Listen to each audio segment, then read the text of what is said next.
નમસ્કાર વિદ્યાર્થી મિત્રો, ગઈકાલે આપણે ધોરણ 11 સાયન્સના ઇન્ટ્રોડક્શન લેક્ચર 1 ની અંદર 1 થી 20 સુધીના સંકેતો આપણે શીખી ગયા.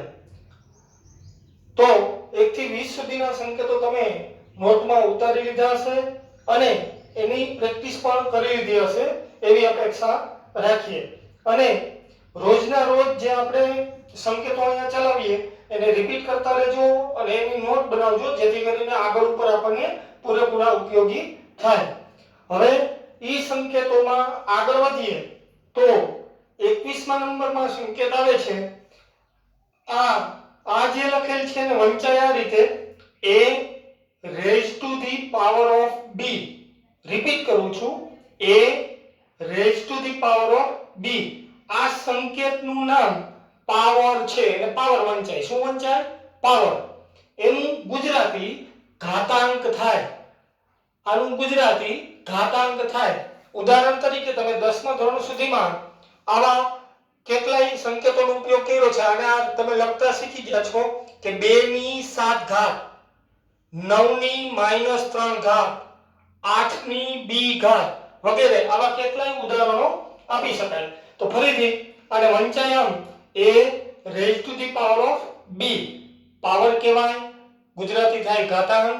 આને તમે આમ પણ વાંચી શકો, 2 ની 7 ઘાતની જગ્યાએ તમે આને આમ પણ બોલી શકો 2 raised to the power of 7, 9 raised to the power of -3, 8 raised to the power of b, etc. તો આ સંકેત તમને સમજાઈ ગયો હશે. ત્યાર પછીનો સંકેત અત્યાર સુધી આપણે ઉપયોગ કરતા જ આવ્યા છીએ. આવો સંકેત હોય તો તમે આનાથી પરિચિત જ છો. એનું નામ એંગલ. એંગલ એનો અર્થ ગુજરાતી ખૂણો થાય. અત્યાર સુધી આપણે લખતા હતા ખૂણો a, ખૂણો b, ખૂણો c વગેરે. યાદ કરો ધોરણ 10 સુધીની ભૂમિતિ એની અંદર ખૂણો a, b, c, d વગેરે આપણે લખતા હતા. તો આ સંકેતને કહેવાય એંગલ એટલે કે ખૂણો. ત્યાર પછીનો સંકેત આવે છે આ ખૂણાનો જ સંકેત છે, એમાં થોડી આડી લાઈન ડ્રો કરો તો એને કહેવાય મેઝર્ડ એંગલ. ફરીથી બોલું છું, મેઝર્ડ એંગલ. એનો અર્થ થાય માપ ખૂણો. ફોર એક્ઝામ્પલ કોઈ ખૂણો માપમાં આપેલો હોય અથવા તો એનું માપ લખવું હોય તો તમારે આમ લખવું પડે મેઝર એંગલ a. એટલે આને વંચાય આમ માપ ખૂણો a. મેઝર એંગલ b એટલે કે માપ ખૂણો b. મેઝર્ડ એંગલ c એટલે કે માપ ખૂણો c. યાદ કરો ધોરણ 10 સુધીમાં તમે લખતા આવ્યા છો માપ ખૂણો a, માપ ખૂણો b. તો એ જ છે, આમાં કઈ નવો સંકેત તમારા માટે આ સંકેત નવો નથી. ત્યાર પછીનો સંકેત આવે છે એક ઊભી લાઈન એટલે કે L જેવો સંકેત હોય તો એને કહેવાય રાઈટ એંગલ. આ રીતે L જેવો સંકેત હોય તો એને કહેવાય રાઈટ એંગલ. એનું ગુજરાતી થાય કાટખૂણો. યાદ કરો ધોરણ 10 તમે શીખી ગયા છો જે ખૂણાનું માપ 90 અંશ હોય ઈ ખૂણાને કાટખૂણો કહેવાય. તો ઉદાહરણ તરીકે મેઝર એંગલ A બરાબર 90 ડિગ્રી. આ સંકેત પણ આપણે શીખવાનો છે. અને પછીનો જે સંકેત આવે છે અહીંયા 90 માંથી જે આ સંકેત કરેલો છે એનો આના પછીનો જ સંકેત એ આપણે શીખવાનો છે. તો આ સંકેત રાઈટ એંગલ તો તમને કાટખૂણો અહીં હવે સમજાઈ ગયો છે. જો હું આ રીતે લખું a તો હવે તમને ખબર પડી જાય કે આ ખૂણાનું માપ કેટલા ડિગ્રી હશે? 90 ડિગ્રી. તો હવે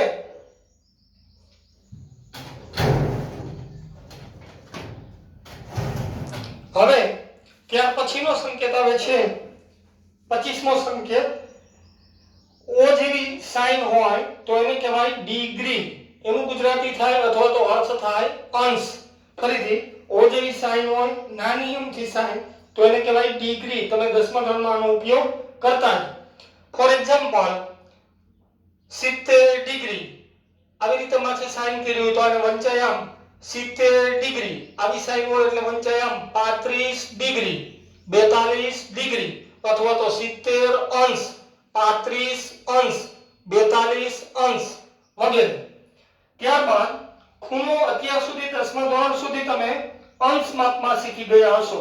તો હવે માં થોડુંક આગળ વધીએ.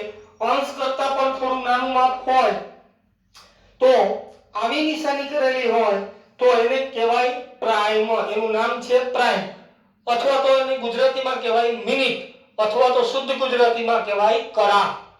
એટલે કે અંશનો પણ એક ભાગ છે. એ આપણે 11મા ધોરણમાં જ્યારે શરૂઆત કરીશું ત્રિકોણમિતિની ત્યારે અંશનો કેટલામો ભાગ આ મિનિટ કહેવાય એ આપણે શીખીશું. અત્યારે ફક્ત આપણે સંકેતની ચર્ચા કરીશું. તો આવી નિશાની હોય તો આને વંચાય પ્રાઇમ, અથવા તો એને ગુજરાતીમાં કહેવાય મિનિટ અથવા તો કડા. ફોર એક્ઝામ્પલ, આ 11 ની માથે આવી સાઇન કરેલી હોય તો આને વંચાય આમ 11 મિનિટ અથવા તો 11 કડા. આ વંચાય આમ 43 મિનિટ અથવા તો 43 કડા વગેરે. આવા કેટલાય ઉદાહરણ આપી શકાય. હવે ત્યાર પછીનો સંકેત આવે છે આવી રીતે ડબલ લાઈન કરેલી હોય તો એને કહેવાય ડબલ પ્રાઇમ. ફરીથી બોલું છું, આવા ડબલ ડેશ કરેલા હોય તો એને વંચાય આમ ડબલ પ્રાઇમ. એનું ગુજરાતી થાય સેકન્ડ, અથવા તો શુદ્ધ ગુજરાતી થાય વિકળા. વિકળા. ફોર એક્ઝામ્પલ, આ માપ છે ડબલ પ્રાઇમ, ઈ પ્રાઇમ કરતા પણ નાનું માપ છે, પ્રાઇમ કરતા પણ સૂક્ષ્મ માપ છે. એનો અર્થ કેવો થાય ઈ આપણે ડીપમાં જ્યારે ત્રિકોણમિતિ ચાલુ કરીશું ત્યારે હું તમને શીખવાડીશ. તો ફોર એક્ઝામ્પલ, આવી રીતે લખેલું હોય તો આને વંચાય 27 વિકળા, 39 વિકળા વગેરે. ત્યાર પછી હવે થોડા આગળ સંકેત જોઈએ. તો જો આવી નિશાની હોય તો તમે આનાથી 10મા ધોરણ સુધીમાં પરિચિત છો. તો આને વંચાય લાઈન. લાઈન એનું ગુજરાતી થશે રેખા. રેખા. 10મા ધોરણ સુધી તમે અત્યાર સુધી તમે ઉપયોગ કરતા આવ્યા છો, યાદ કરો. રેખા AB, રેખા MM, રેખા PQ, રેખા L. તો એક્ઝામ્પલ તરીકે આને વંચાય આમ લાઈન PQ અથવા તો રેખા PQ, લાઈન L અથવા તો રેખા L, રેખા M, રેખા M વગેરે. ત્યારબાદ આવો સંકેત છે એનાથી પણ તમે પરિચિત છો. આવી નિશાની કરેલી હોય તો આને વંચાય લાઈન સેગમેન્ટ. Line segment. અને વંચાય આમ એનું ગુજરાતી થાય રેખાખંડ. તો આને વંચાય આમ રેખાખંડ AB. રેખાખંડ AB. ફોર એક્ઝામ્પલ, આને વંચાય આમ રેખાખંડ PQ, રેખાખંડ MM. આ ઉપર જે નિશાની કરેલી છે એ ખાસ મહત્વની છે. તો હવે રેખાખંડ એટલે શું? તો હવે તમે ધોરણ 10 સુધીમાં શીખી ગયા છો કે રેખાનો એક નિશ્ચિત ભાગ હોય, રેખાનો એક નિશ્ચિત કટકો તમે લ્યો એને રેખાખંડ કહેવાય. એના વિશે ડીપમાં આપણે આગળ ઉપર શીખીશું. ત્યારબાદ 30મો સંકેત છે AB ની માથે આવી નિશાની કરેલી હોય ચાપ જેવી, મીન્સ એનો અર્થ જ ચાપ થાય, તો એને કહેવાય આર્ક. ARC, arc. એનું ગુજરાતી થાય ચાપ. તો આવું લખેલું હોય તો આને વંચાય આમ ચાપ AB અથવા તો આને વંચાય આમ આર્ક AB. ફોર એક્ઝામ્પલ, અહીંયા લખેલું છે તો આને વંચાય આમ આર્ક PQ અથવા તો ચાપ PQ. અહીંયા આવું લખેલું હોય તો આને વંચાય આમ આર્ક MN, આર્ક MN અથવા તો ચાપ MM વગેરે. ત્યારબાદ હવે આપણે 30 સુધી સંકેતો શીખ્યા. હવે 31મો સંકેત, આવો સંકેત આપેલો હોય ઉલટો ટી. ઉલટો ટી જેવો સંકેત હોય તો એનું નામ છે પરપેન્ડિક્યુલર. પરપેન્ડિક્યુલર. એનો અર્થ અથવા તો ગુજરાતી લંબ થાય. લંબ. ઉદાહરણ તરીકે રેખા L લંબ M, રેખા L લંબ રેખા M. આનો તમે આગળ ઉપયોગ કરી ચૂક્યા છો. જ્યારે બે રેખા એકબીજાને લંબ હોય એટલે કે બંને રેખા વચ્ચેનો ખૂણો 90 ડિગ્રી હોય તો બંને રેખાઓ અથવા તો રેખાખંડ આપેલા હોય તો રેખાખંડ એ એકબીજાને લંબ છે તેમ કહેવાય. ઉદાહરણ તરીકે રેખાખંડ AB લંબ રેખાખંડ BC. જો અહીંયા આપણે આગળ ઉપરના બે સંકેતનો ઉપયોગ કર્યો. અહીંયા હું આવું બોલ્યો, રેખા L લંબ રેખા M, અથવા તો આને આમ પણ બોલી શકાય, line L perpendicular to the line M. અહીંયા line segment AB perpendicular to the line segment BC આમ પણ તમે બોલી શકો. એટલે કે જ્યારે બે રેખાઓ અથવા તો બે રેખાખંડ વચ્ચેનો ખૂણો 90 ડિગ્રી હોય તો તે બંને રેખાઓ અથવા તો રેખાખંડ એકબીજાને લંબ છે તેમ કહેવાય. ત્યાર પછી 32મો સંકેત આવે છે, બરાબરની ઉપર એટલે કે ઇઝ ઇક્વલ ટુ ની ઉપર ઉલટો S આવો સંકેત કરેલો હોય તો એને વંચાયામ કોંગ્રુએન્ટ ટુ. એનો અર્થ એવો થાય ભૌમિતિક સમાનતા. એનો અર્થ એવો થાય ભૌમિતિક સમાનતા માપ અને આકાર બંનેમાં. અથવા તો આપણે આગળ ઉપર એને આવું શીખી ગયા, એકરૂપ અથવા તો ભૌમિતિક સમાનતા શેમાં? તો કે માપમાં તથા આકારમાં. ક્યારેક બે ત્રિકોણ માપ અને આકારમાં સરખા હોય, બે ટેબલ માપ અને આકારમાં સરખા હોય તો તે, જ્યારે બે વર્તુળ માપ અને આકારમાં સરખા હોય તો એને એક ઉદાહરણ આપું તો ત્રિકોણ ABC એકરૂપ છે અથવા તો કોંગ્રુએન્ટ ટુ ત્રિકોણ PQR. આ રીતે વંચાય. આનો અર્થ એવો થાય કે ત્રિકોણ ABC અને ત્રિકોણ PQR માપ તથા આકારમાં સમાન છે. ત્રિકોણ ABC અને ત્રિકોણ PQR માપ તથા આકારમાં સમાન છે. ત્યાર પછીનો સંકેત આવે છે આવો ત્રિકોણ. તો આ સંકેતથી તો આપણે પરિચિત જ છીએ. એને વંચાય આમ ટ્રાયએંગલ. એનો અર્થ ત્રિકોણ થાય. આ સંકેતથી તો આપણે પરિચિત જ છીએ કે ત્રિકોણ ABC, ત્રિકોણ MNP વગેરે. ત્યારબાદ 34મો સંકેત આવો. આપણે આગળ એક સંકેત શીખી ગયા તો યાદ કરો મોડ્યુલસ, પણ આ મોડ્યુલસ નથી. આવું હોય બે ઊભી લાઈનની વચ્ચે x - y તો આને વંચાય. આનું નામ છે ડિસ્ટન્સ. જ્યારે બે બિંદુ વચ્ચેનું અંતર તમારે લખવું હોય તો આ આવું લખેલું હોય એનો અર્થ એવો થાય કે બિંદુ x અને બિંદુ y વચ્ચેનું આ અંતર દર્શાવે છે અને વંચાય ડિસ્ટન્સ એટલે કે અંતર. એટલે કે બિંદુ A તથા B વચ્ચેનું અંતર. અહીંયા A અને B લખ્યું હોય તો ત્યાં A અને B લખવાનું, x અને y લખ્યું હોય તો x અને y લખવાનું.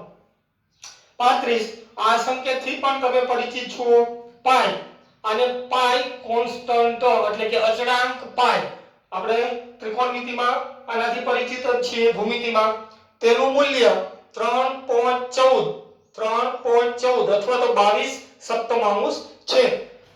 11મા અને 12મા ધોરણમાં આપણે આનો પાઈનો ભરપૂર ઉપયોગ કરવાના છીએ, તો ત્યારે વધારે ડીપમાં જશું.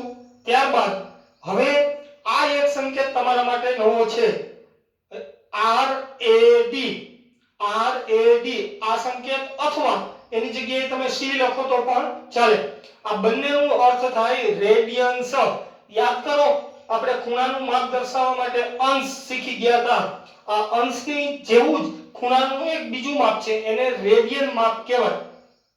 આના વિશે ડીપમાં આપણે ત્રિકોણમિતિમાં ફૂલ ઊંડા ઉતરીને શીખવાનું છે, ત્યારે વધારે ડીપ લઈ જઈશ તમને. અત્યારે ફક્ત તમારે આટલું યાદ રાખવાનું છે કે RAD અથવા તો C લખેલું હોય તો એને વાંચવાનું આમ રેડિયન્સ, અથવા તો એનો અર્થ ખૂણાનું માપ, એક વિશિષ્ટ પ્રકારનું માપ છે.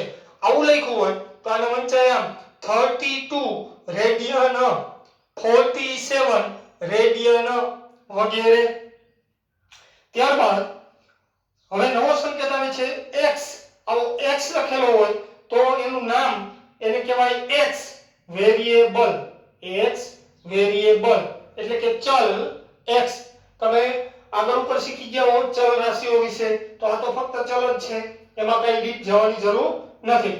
પછીનો સંકેત આવે છે, આ સંકેત તમારા માટે થોડો નવો હશે. અને એનું આપણે 11મા અને 12મા ધોરણમાં ભરપૂર અભ્યાસ કરવાના છીએ. અને વંચાયામ f of x, f of x એનો અર્થ અથવા તો નામ function of x, function of x એટલે કે ચલ x નું વિધેય, ચલ x નું વિધેય. યાદ કરો તમે 10મા ધોરણમાં ત્રિકોણમિતિની અંદર sin theta, cos theta, tan theta વગેરે બધું શીખી ગયા છો. તો sin theta, sin, cos, sec, cosec, tan, cot આ બધાને ત્રિકોણમિતીય વિધેયો કહેવાય. કેવા વિધેયો કહેવાય? ત્રિકોણમિતીય. એવી જ રીતે આ f પણ એક વિધેય છે. આવો સંકેત હોય તો એને ચલ x નું વિધેય કહેવાય. ત્યારબાદ ત્રિકોણ જેવું જ સંકેત છે પણ અહીંયા જુદી જગ્યાએ લખેલો હોય તો એનો જુદો અર્થ થાય. કેવી રીતે કરવો એ આપણે આગળ ઉપર શીખશું. આવો સંકેત હોય તો એને ડેલ્ટા કહેવાય. ડેલ્ટા નો અર્થ થાય બે રાશિઓ વચ્ચેનો તફાવત અથવા તો એક રાશિમાં તમે જે ફેરફાર કરો છો તે. તો એનો અર્થ થાય ફેરફાર અથવા તફાવત. ત્યાર પછી 40મો સંકેત આવે છે. 40મો સંકેત. આવો સંકેત હોય તો યાદ કરો તમે સરવાળો કરતા હતા, એક થી વધારે સંખ્યાઓનો સરવાળો કરવાનો હોય તો ત્યારે આવો સંકેત આપણે ઉપયોગમાં લઈશું. એનું નામ છે સિગ્મા. એનો અર્થ થાય સરવાળો કરવો. સિગ્મા એનો અર્થ થાય સરવાળો કરવો. તો આ 40 સુધીના સંકેતો, 40 સુધીના સંકેતો આપણે શીખા. આને તમે નોટમાં ઉતારી લેશો અને એક એક સંકેત, દરેક સંકેત તમે 3 વખત રિપીટ કરીને લખજો જેથી કરીને એ સંકેતો આપણને પૂરેપૂરા યાદ રહી જાય. છેલ્લે આપણે 40મો સંકેત જોયો. હવે 41મો સંકેત આવે છે. બે ઊંધા એસ કરેલા હોય, બે ઊંધા એસ કરેલા હોય આવો સંકેત હોય તો આનું નામ છે એપ્રોક્સિમેટલી, એપ્રોક્સિમેટલી ઇક્વલ એટલે કે લગભગ સમાન. તો જ્યારે બે ત્રિકોણ અથવા તો બે કોઈ પણ જીઓમેટ્રિકલ શેપ હોય લગભગ સમાન હોય તો એની વચ્ચે આવી નિશાની કરવામાં આવે છે. અથવા તો બે રેખાખંડની લંબાઈ લગભગ સમાન હોય તો પણ બંનેની વચ્ચે આવી નિશાની કરવામાં આવે છે. હવે આપણે 8 કરીએ છીએ એને આડો રાખવાનો, આડો કરો તો આવી જે સંકેત, આવો જે સંકેત હોય એને વંચાયામ એનું નામ છે ઇન્ફાઇનાઇટ એટલે કે અનંત. અનંત આનો ઉપયોગ ક્યાં કરવો એ આપણે જોશું. ત્યાર પછીનો સંકેત આવે છે 43. બે બ્રેકેટની અંદર a અને b લખેલા હોય તો આને વંચાયામ ઓપન ઇન્ટરવલ, ઓપન ઇન્ટરવલ એનું ગુજરાતી અથવા તો અર્થ થાય વિવૃત અંતરાલ. તો કે આ તમારા માટે નવો સંકેત છે વિવૃત અંતરાલ. એનો અર્થ શું કરવો, એનો ઉપયોગ ક્યાં થાય તો આપણે ઈ ત્રિકોણમિતિમાં શીખીશું. તો એટલે ગણમાં શીખીશું. આને વિવૃત અંતરાલ 2 3 એમ વંચાય, વિવૃત અંતરાલ 2 3 એમ વંચાય. આને આમ વંચાય વિવૃત અંતરાલ -2 4. આવા કેટલાય ઉદાહરણ આપણે આપી શકીએ. હવે આ જે સંકેત શીખા એમાં થોડો જ ફેરફાર કર્યા. સાદો બ્રેકેટ હતો એની જગ્યાએ જો હું a અને b ની બાજુમાં અહીંયા આવો સ્ક્વેર બ્રેકેટ કરું, સ્ક્વેર બ્રેકેટ કરું તો આનું નામ થશે ક્લોઝડ ઇન્ટરવલ, ક્લોઝડ ઇન્ટરવલ. એને વંચાય એનો અર્થ થાય સંવૃત અંતરાલ, સંવૃત અંતરાલ. ઉદાહરણ તરીકે અહીંયા ઉદાહરણ આપેલું છે અને વાંચવું હોય તો આમ વંચાય સંવૃત અંતરાલ 2 3, સંવૃત અંતરાલ 2 3. બીજું ઉદાહરણ સંવૃત અંતરાલ -2 4, -2 4 વગેરે. આવા કેટલાય ઉદાહરણ આપી શકીએ. આ બંને વચ્ચે શું ફરક છે તો કે આ જે વિવૃત અંતરાલ છે એમાં 2 અને 3 ની ગણતરી કરવાની નહીં. સંવૃત અંતરાલમાં 2 અને 3 સહિત તેમની વચ્ચે આવતી તમામ સંખ્યાઓ હોય. આમાં 2 અને 3 ની વચ્ચે આવતી તમામ સંખ્યાઓ હોય પણ 2 અને 3 ને લેવાની નહીં. એવી જ રીતે આમાં ડીપ આપણે આગળ ઉપર શીખીશું. 45મો સંકેત છે n ફેક્ટોરિયલ. આ n કરી અને આપણે આશ્ચર્ય ચિહ્ન કરી છે એવી નિશાની કરેલી હોય તો આને વંચાયામ n ફેક્ટોરિયલ. એનું નામ છે ફેક્ટોરિયલ. એનું ગુજરાતી અથવા તો અર્થ થાય ક્રમ ગુણિત ઉદાહરણ તરીકે n ફેક્ટોરિયલ લખ્યો હોય તો એનો અર્થ આવો કરવાનો 1 ગુણ્યા 2 ગુણ્યા 3 ગુણ્યા 4 ડોટ ડોટ ડોટ ગુણ્યા અનંત. ઉદાહરણ તરીકે લઈ આમ લખ્યું હોય 7 ફેક્ટોરિયલ તો આનો અર્થ એવો થાય 1 ગુણ્યા 2 ગુણ્યા 3 ગુણ્યા ડોટ ડોટ ડોટ ગુણ્યા 7. અહીંયા જે લખ્યું હોય એટલી સંખ્યા સુધીનો 1 થી શરૂ કરીને તે સંખ્યા સુધીનો ક્રમમાં ગુણાકાર લેવાનો છે તો એને ક્રમગુણિત કહેવાય. ત્યારબાદ આ સંકેત આપણે આગળ ઉપર શીખી ગયા છે છગડીયો કૌંસ. આ કૌંસ ખાલી કરેલો હોય તો આને સેટ કહેવાય. એનું નામ છે સેટ. એને ગુજરાતીમાં કહેવાય ગણ. આખે આખું આપણે ચેપ્ટર શીખવાના છીએ ધોરણ 11 માં ગણ ચેપ્ટર છે. તો એમાં ગીત ચેપ્ટર ચલાવશું ત્યારે શીખશું. આ રીતે લખ્યું હોય a ગણમાં 4 અને 7 તો આ ગણ એના સભ્યો છે એ ત્યાં શીખીશું. હવે ગણને લગતા જ આ બધા સંકેતો છે. આવો ઉલટો યુ કરેલો હોય તો તેનું નામ કહેવાય ઇન્ટરસેક્શન. એને ગુજરાતીમાં કહેવાય છેદગણ. એક્ઝામ્પલ તરીકે આને આ જે લખેલું છે તેને તમારે વાંચવું હોય તો આને આમ વચાય a છેદ b અથવા તો a ઇન્ટરસેક્શન b. આનો અર્થ કેવો કરવો એ આપણે જ્યારે કોર્સ ચલાવશું ત્યારે શીખીશું. એવી જ રીતે u જેવો જ આકાર કરો, u જેવો તો એનું નામ છે યુનિયન. એનો અર્થ થાય યોગ ગણ. ફોર એક્ઝામ્પલ આને વાંચવું હોય તો આમ વંચાય a યોગ b. એટલે કે આમ પણ વાંચી શકાય a યુનિયન b. હવે c જેવો આપણે સંકેત કરીએ તો એને કહેવાય સબસેટ. c થી ઉલટો કરો એટલે કે c જેવો સંકેત કરો તો એને કહેવાય સબસેટ. એને ગુજરાતીમાં કહેવાય ઉપગણ. ફોર એક્ઝામ્પલ આને વાંચવું હોય તો આમ વંચાય a ઉપગણ b અથવા તો આમ પણ વંચાય a સબસેટ b. આ c નથી બરાબર ધ્યાન આપજો. આને સબસેટની નિશાની છે c થી. હવે c થી ઉલટું હોય, ઉલટી નિશાની હોય તો એને કહેવાય સુપરસેટ. એનું ગુજરાતી થાય અધિગણ.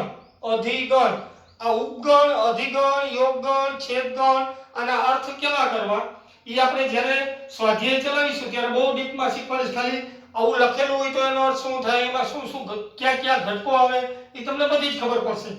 તો c થી ઉલટો આકાર કરેલો હોય તો એને કહેવાય સુપરસેટ એટલે કે અધિગણ. આને વાંચવું હોય તો આમ વંચાય a અધિગણ છે b એટલે કે a સુપરસેટ b. તો આપણે 50 સુધીના સંકેતો શીખા. હજી તો કેટલાય સંકેતો આપણી પાસે બાકી છે. જેમ જેમ આગળ કોર્સ ચાલતો જશે એમ હું તમને આગળ સંકેતો લખાવતો જઈશ અને શીખવાડતો જઈશ. તો અત્યારે આપણે બેઝિક શરૂઆત કરવા માટે આટલા સંકેતો પૂરતા છે. તો 1 થી 50 સુધીના સંકેતો તમે નોટમાં ઉતારી લેશો અને બધા જનો અર્થ કેવો થાય ઈ 2 થી 3 વખત તમે જોઈ લેજો. એટલે આપણે હવે પછીના લેક્ચરમાંથી થોડા ગણિતમાં એન્ટર થઈ અને કોર્સને થોડો આગળ ચલાવીશું તો ત્યારે આપણને આ બધા સંકેતો ઉપયોગી થાય.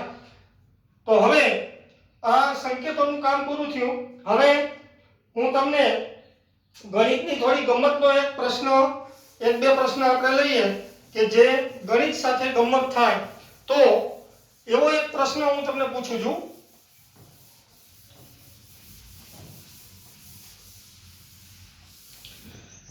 તમે 10મા ધોરણ સુધીમાં જે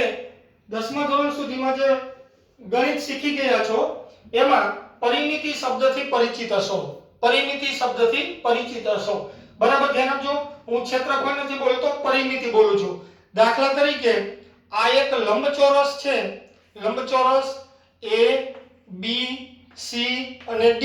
આની પરિમિતિ કેને કહેવાય તો કે a થી b સુધીનું અંતર, b થી c સુધીનું અંતર, c થી d સુધીનું અંતર અને d થી a સુધીનું અંતર. આ તમામ બાજુની લંબાઈનો સરવાળો કરો એને આ લંબચોરસ ABCD ની પરિમિતિ કહેવાય. તો આટલો તમને ખ્યાલ આવ્યો પરિમિતિ કેને કહેવાય. તો હવે હું પ્રશ્ન પૂછું છું, એને બરાબર સમજજો. પ્રશ્ન આવો છે, જો સમાન પરિમિતિ ધરાવતા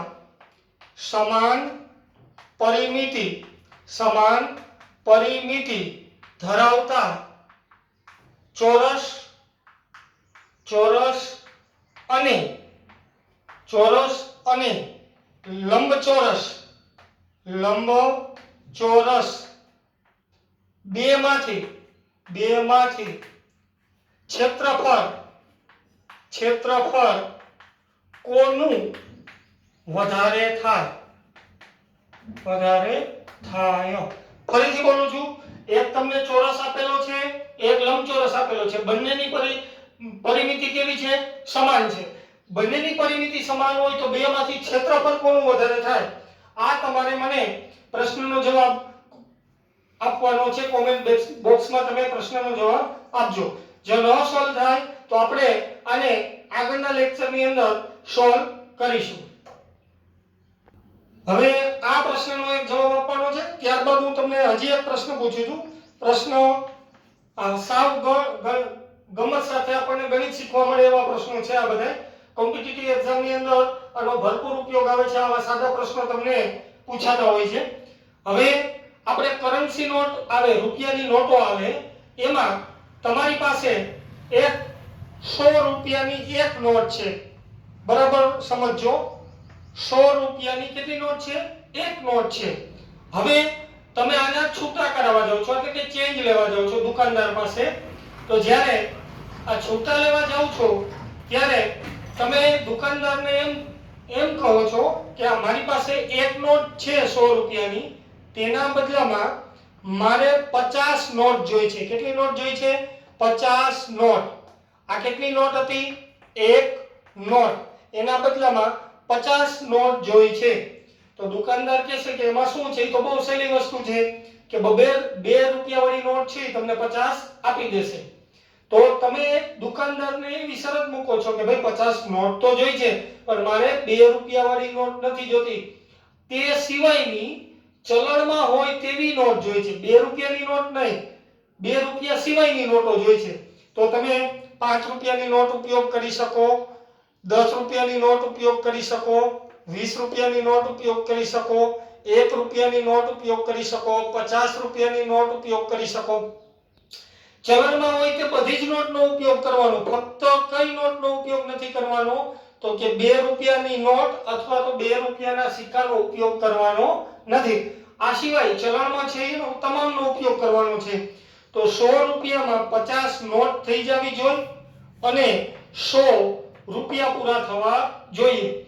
તો આ પ્રશ્નનો જવાબ પણ તમે કોમેન્ટ બોક્સમાં લખીને મોકલી શકો છો. જો સોલ્વ નહીં થાય તો આગળના લેક્ચરમાં આપણે સોલ્વ કરીશું. તો હવે તમને આ બંને પ્રશ્નો સમજાઈ ગયા હશે. આનો જવાબ તમારી રીતે તમારે મેળવવાનો છે. બરાબર છે? તો આજે અહીંયા સુધી આપણે રાખીશું.